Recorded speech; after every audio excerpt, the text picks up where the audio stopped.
I was recently on a visit to Bahrain, and they were trying to instill this spirit between the Shia and Sunni students in school, and they had a wonderful exercise.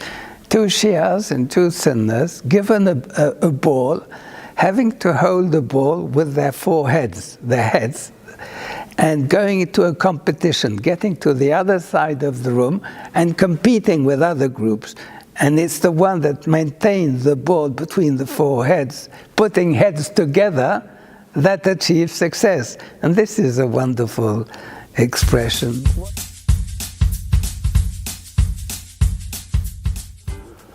Well, I would say that today peace is at jeopardy once again. We are exposed to a kind of a pincer movement between populism on the one hand and extremism on the other.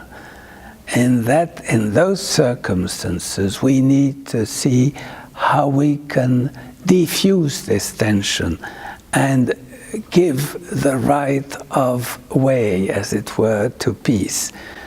We have to do this by addressing the problem already at the school level.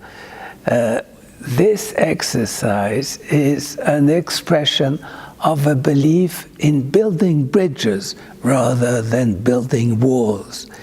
It is an attempt to remove already for children the veil of ignorance which creates the fear of the other. It is an approach that should not be limited to educating children, but it should also target the education of adults. And finally, it is in this way that we feel we can promote diversity.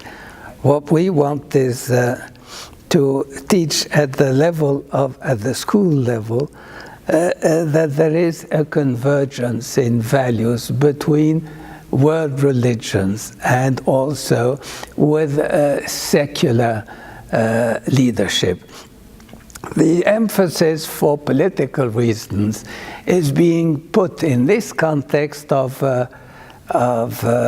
populism, in the context of xenophobia, is being put on the differences between religions.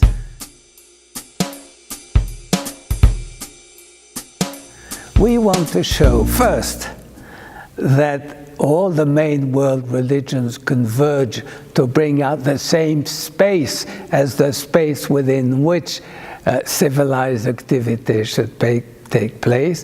And secondly, that the religions need not and should not be seen as a problem, but as the beginning of an element of solution which can be found together with the secular leadership. We determine this common space because the common space is there, and from there we use it as a launching pad for a strong, a powerful idea. What is this going to be? Equal and inclusive citizenship rights. Let us push this idea forward. Let us get the children to be mobilized for such an ideal.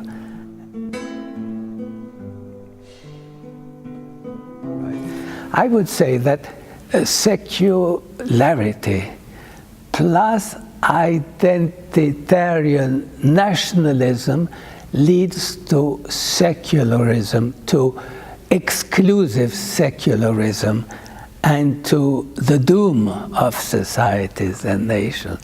But that secularity added to interaction with all stakeholders, as emphasized by the SDGs, in particular item 1716 of the SDGs, can on the contrary deliver a notion of diversity in unity, which could be celebrated and which would be the gateway to peace.